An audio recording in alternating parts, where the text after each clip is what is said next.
The time has finally come. It's the last of the 10 builds in Special Projects number 3. I hope you folks have enjoyed these. It was certainly fun to make them again and see your reaction to them, especially when I release the trailer each month at the start of the month.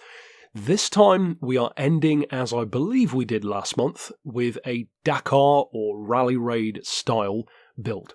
Last time, of course, the Toyota Tundra with the crazy Lexus SC430 engine swap. This time, it's actually easier for you to do because you do not need an engine swap at all. Because this one, the Raptor fully tuned, is a perfect rival, especially in terms of points and power, to that Toyota. It would be very, very fun if you built both to have an event between the two, and they are both a lot of fun. So as far as the build goes, it's probably pretty obvious what to do. It is always fairly simple with competition vehicles, rally cars, race car builds, because, basically fit all of your racing stuff. Of course, you want a ton of weight loss on this one. If you have some additional weight loss that you've won on a wheel spin, absolutely go for it, I would say. So we've got stage 1 weight.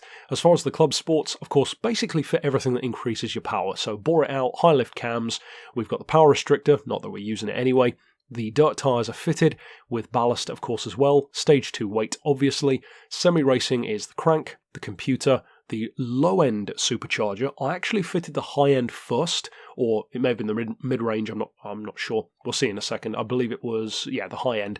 But you don't need it, because it just doesn't give you enough power and torque because it's high-end. So being mid-range and low-end, especially here, it's just far more suited to being an off-roader. And then as far as the rest here, we've got the fully customized LSD. I have increased the rigidity, stage 3 weight, of course, and as far as the racing stuff, pretty much fit everything. So stroke out the engine, balance tuning, polish ports. Like I said, you don't need that supercharger. The intercooler, the filter, the silencer, manifold, pads, discs, doesn't matter which one you choose. We've got the torque vectoring diff, the race clutch and flywheel, and suspension, of course, and the transmission. I did buy racing hards for it in the past. That's down to you. This one is being used off-road, so you don't really need it. And as far as the extreme section, as with pretty much all of my rally cars, I like to go for the hydraulic handbrake and the steering angle, just to make them feel a little bit more manoeuvrable, especially in the case of a car that's this big and heavy. So, of course, I'll have flashed up on screen the player who made the design. I like the design because it almost looks like a riff on the Ford Ranger, I believe it is, the T6 Rally Raid that's in Forza. It's actually kind of a sleeper because it's one of the best rally cars in the game. It's one of the fastest off-roaders, period. And this one is a really nice homage to that. And I also chose this one because it's a nice clash with the Toyota. So the Toyota has the black, white, and red.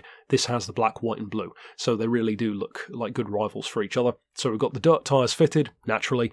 As far as the suspension, very familiar if you did the Toyota build. So the highest ride height, and then the lowest on everything else, just so you can really have a lot of fun with it bouncing around. We've got the soft anti-roll, soft dampers, springs as low as they can go.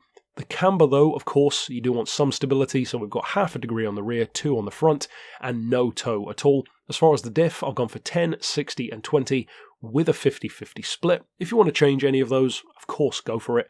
As far as the transmission, even though it's got 800 horses and a ton of torque, I've got a very, very close ratio gearbox, only up around, 150 miles an hour of top-end potential. It'll probably do 160 flat out, but you don't really need more than that for a rally vehicle, unless you're going to use it on the road, of course. We haven't touched the ballast or the power, naturally. And as far as the rest, you can see all the stuff that we've fitted here. So, like I said, if you do have access to any additional weight reduction, if you want it on a spin, that's great. By all means, go for it, and I'm sure it'll be great, because this is still a very heavy truck. But, of course, to really kick off this final build, we need to take it out to the dirt and show you what it can do in practice. So, out on the dirt, this one is, of course, the perfect rival for the Toyota. In Gran Turismo, whenever we have a truck, we do tend to have another good rival for the truck, in some form or another. So in the older games, you'd have the Dodge Ram, the Toyota Tacoma, the Ford F150, and even though they were a little bit mismatched, they were still good rivals. Now we've got the Raptor and the Toyota, good rivals for each other for sure. And they kind of feel different as well.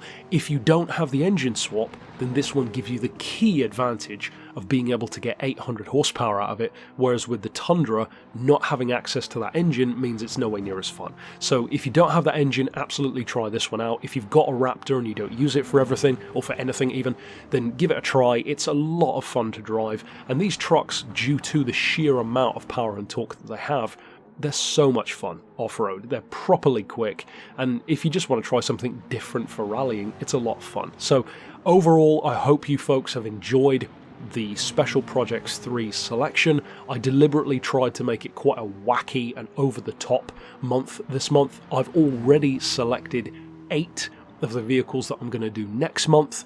Next month is going to be some returning legends, but also obscure cars for sure in Gran Turismo's past, even as far back as GT2, and also a couple of cars which, at least from what I've seen, no one in the community has done a livery for.